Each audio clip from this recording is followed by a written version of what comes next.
Hey, Anne Claire, what's up? I'm good. Thank you. What's up with you? Well, I noticed your wall is still taupe, aka mole colored. Yes, it still is. And I'm still wearing mustard yellow because clearly I just like this every time we record, not because it's the same day as the previous video. Do you like mustard? Like the color or the food?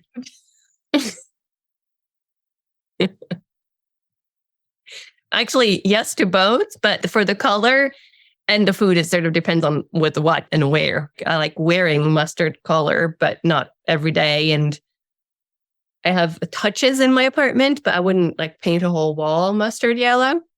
And I do like mustard with the right foods. I love that. I love mustard yellow, but I don't like mustard. So there's a nuance. Although there are so many different kinds of mustard that it's not a blanket statement. It's a blanket statement for Dijon mustard because that's actually genuinely like it's heaven. It's really good. But I know that it's not the same everywhere. Like German mustard is different, and then old style mustard is different, and then like American mustard is different. So yeah, I can say there are mustards I do like, but typically I don't like go out of my way for them. Why?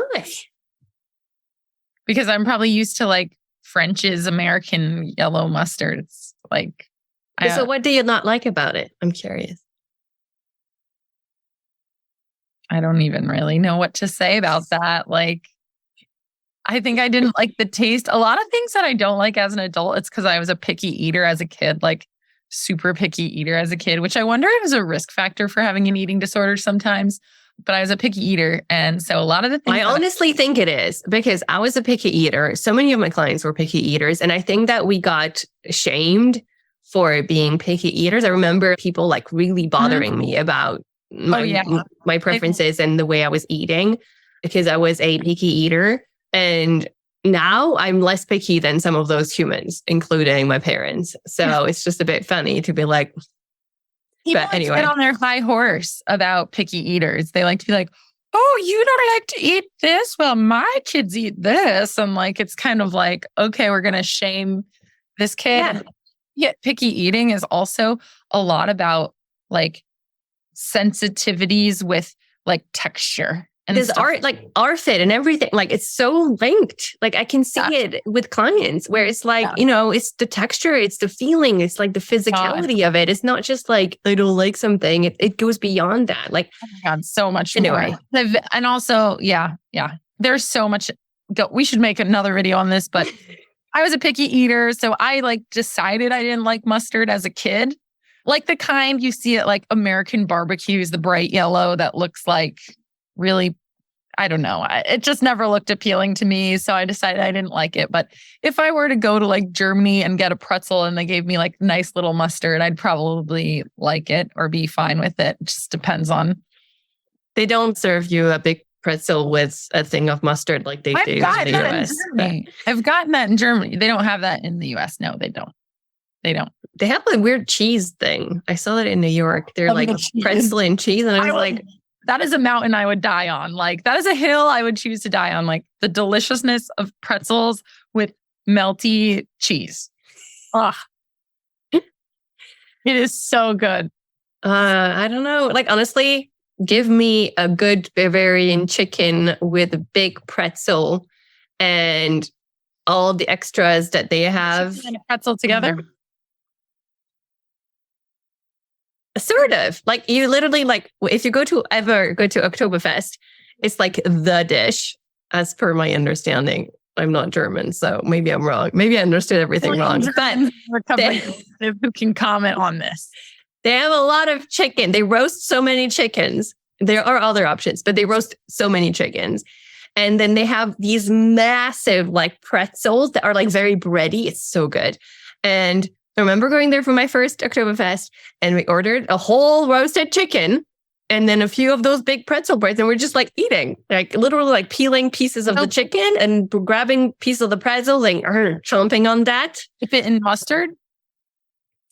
I don't remember there being mustard. It's pretty dry to me. Like, what are they dipping in? No, the chicken is juicy. It's like really like they prepare it so well. Okay. There are extra sides though. They did have like a thing where it's like a mix with like cheese and cream cheese and all the things and like other like bits.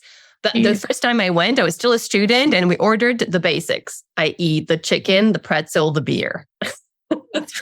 That's it. That sounds so good. It's really good. I'm drooling over here. Anything with chicken, cheese, and pretzels and beer. Honestly, it's just. Okay. What were you? I need to take you to Munich when you're here.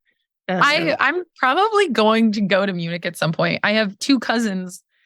Well, I know I have one cousin in Munich, settled there with her children and husband, who I love.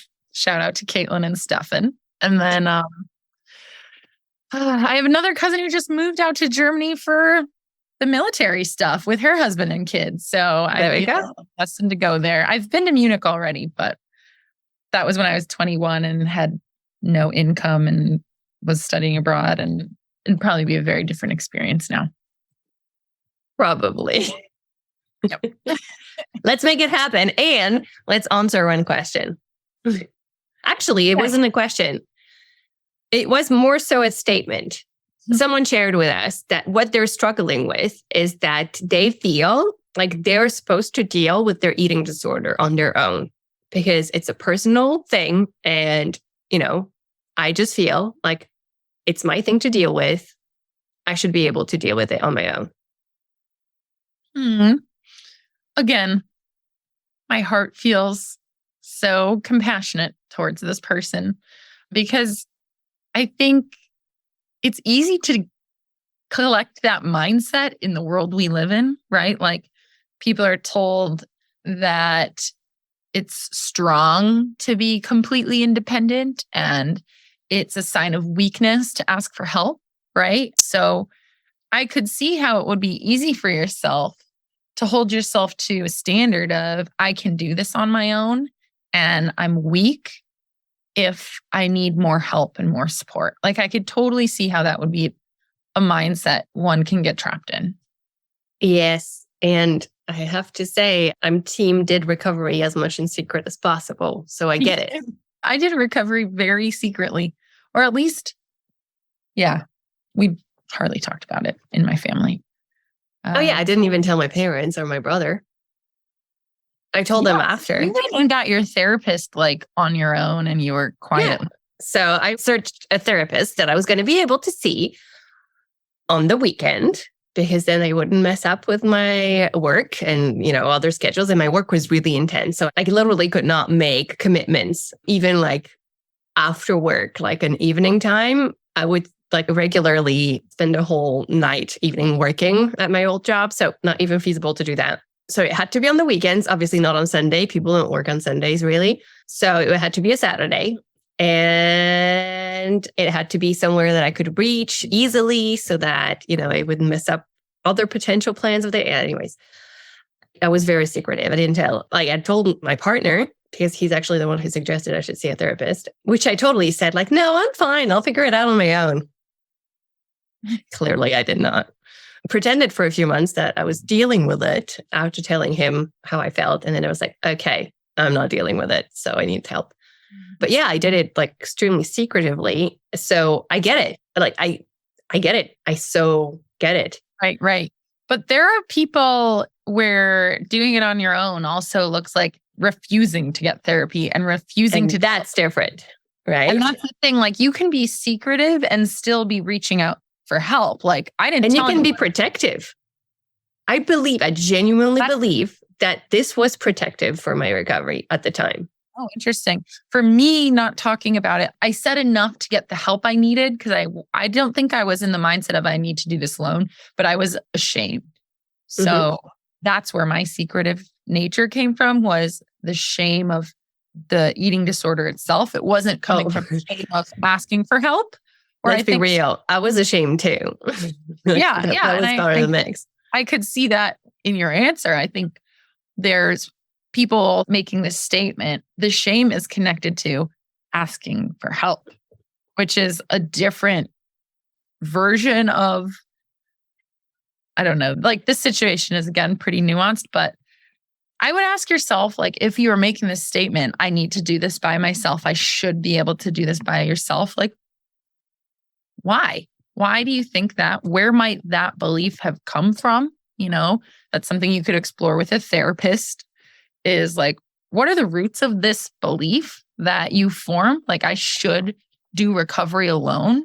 Maybe there were models in your life, people you looked up to who took on everything by themselves, and recognizing perhaps you don't have to be that in order to succeed, right? Success could look differently for you, which is why I just want to say to anyone watching this, you don't have to do recovery alone. And in fact, it's very intelligent and resourceful and strong to reach out to people and use what you can, anything that you can, to get you out of this place. And that means making your life easier. Why are you wanting to pick the harder route? That's another question you can ask yourself. You can be creative here, right? And so this is like, I don't know what this person means by dealing it on my own. I don't know if that means like on my own, as in I'm seeing a therapist and I am not going to share about this with other people. Or if we're talking about, I'm not going to even reach out for help professionally in any way whatsoever. But regardless, you can do that work with a therapist or on your own of asking yourself exactly what you just shared, Meg, about why, where does that come from? And how's it going so far? Let's be real. Because I had the same thought for a while and was like, nah, I don't need anyone's help. I'm going to manage this. It didn't work. Like, I had to be honest with myself about how unhelpful that was so far. So regardless of where that belief was rooted in, and now I have some understanding on where that belief was rooted in, but regardless of that, the fact, was that I was clearly not able to move forward in any sort of way. And I had the ability and the privilege of, reaching out to someone for professional help. With those facts in front of me, saying I should deal with it on my own, it would have been intellectually dishonest. Yeah.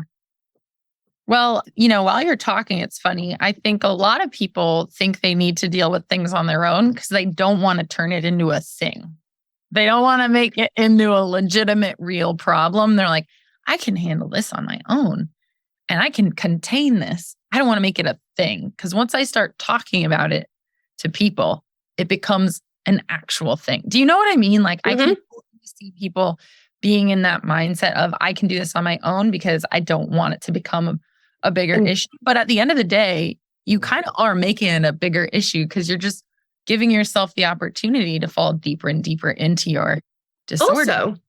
Also, you're actually making me think of two things. If that's where you are right now, you person listening, two places I would genuinely recommend seeking more words is a free spot, like helplines, foundations, charities that work in, the field of eating disorders, eating disorder recovery. You can talk to them and figure out your own words for what's going on and for whether or not, get clear, get honest about what's going on. But speak to someone. You're not making it a thing with anyone officially. Those are anonymous helplines. You can call, you can text, I don't know, depending on the different ones. So if that's the reason, that's a place that you could go towards and avoid making it a thing, right? If that's the fear or the reasoning behind you not reaching out.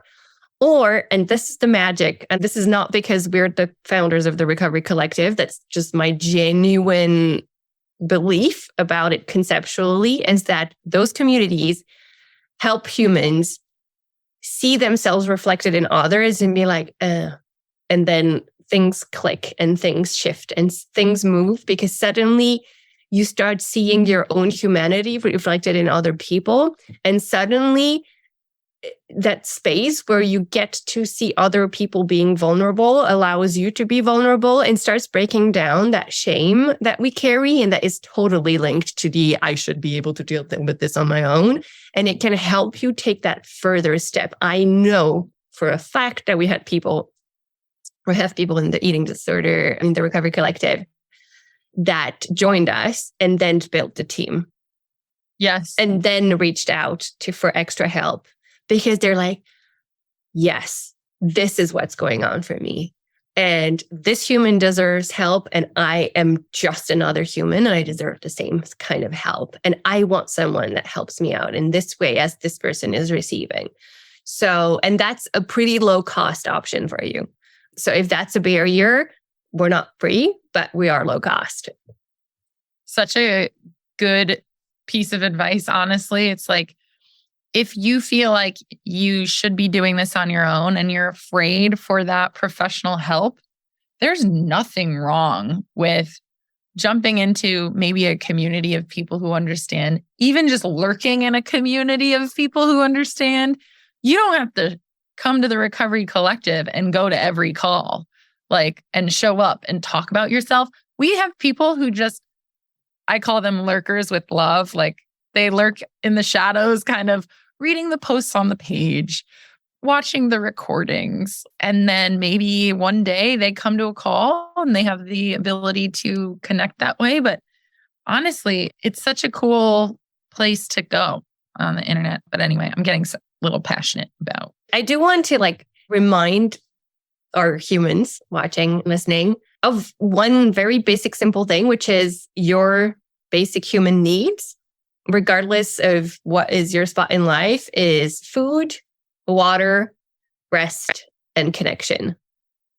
If connection's on that list, I'm pretty sure we were never meant to do life on our own and figure things out on our own, right? If human connection is a basic need, isn't that a pretty strong sign that, that's actually normal, that we are meant to be part of some system in one way or another, and that we were deserving from the start of being helped out with certain things? I don't think any of us is meant to have it all figured out or to figure it out on their own. And if we can accept that when we call the plumber or when we call, a doctor, an accountant to figure things out, why is that not true for our mental health? Yes. The eating disorders thrive in isolation. So when you can connect in any way, whether that's socially or with professionals, right? That is a way to fight the eating disorder. You are fighting just by building that connection, which is super important. Mm-hmm. And I do have to say, if you're saying to yourself, I don't want to reach out and I should do this on my own because you are afraid that you're being a burden, I just want to say, when have people asked you for help and you didn't feel almost good or honored that they see you as someone who is helpful, right? A lot of people want to be seen as helpful, useful, important even. So when you ask for help, they're probably going to feel good about themselves. They're going to feel like, this is my opportunity to help my friend. Mm-hmm. I want to help this person. And so I just want to help with that reframe a little, is people are usually happy to be asked. And you would never tell a friend or a loved one, oh yeah, you should totally figure it out on your own, after they tell you about how they're feeling in their body and their head and they're suffering from an eating disorder. I've never met anyone ever that told me oh, if someone else told me that this is how they think and how they feel, I would tell them, yeah, totally figure it out on your own. That's never what you would tell someone else. Why would that be different for you? And by the way, if you're listing reasons why that would be different for you, these are literally the topic to explore in therapy. Yeah. So. And I will have to say, there is a little caveat there, which is you do want to be a little bit intentional. You do want to be intentional, completely intentional about who you ask to help you out. If you have run into a wall when you ask for help with certain people in your family, maybe I see this a lot. There's this hope that your dad will finally come around to being helpful, or your spouse or whatever. If it's been multiple strikeouts in the past, you might have to kind of process that and get to a point where you're asking someone who you can trust, who is going to be that open person for you, that person who is available and can meet you where you're at. And so intentionality is needed when it comes to asking for help as well. Mm-hmm. Especially because, don't forget, people don't know a lot about mental health, even less so about eating disorders. So you might be asking someone who genuinely doesn't quite know or understand or whatever. So again, charities, helplines, foundations specializing in eating disorder recovery, they're going to help you put words on what's going on, and they're going to give you tips on who else can you reach out for practical help. What is a nice next step? That might be a GP, that may be a therapist, that might be a loved one, that might be like a friend, a family member. They will help you out figuring out who that is. But indeed, if you're thinking who around me might be the best person, look at not the person who's maybe even like the most doctor like person or the most, you know what I mean, like health related person in terms of a job. I would actually look at who have you seen act in extremely like generous, patient, kind ways? Who has shown that they're able to have so much empathy for others?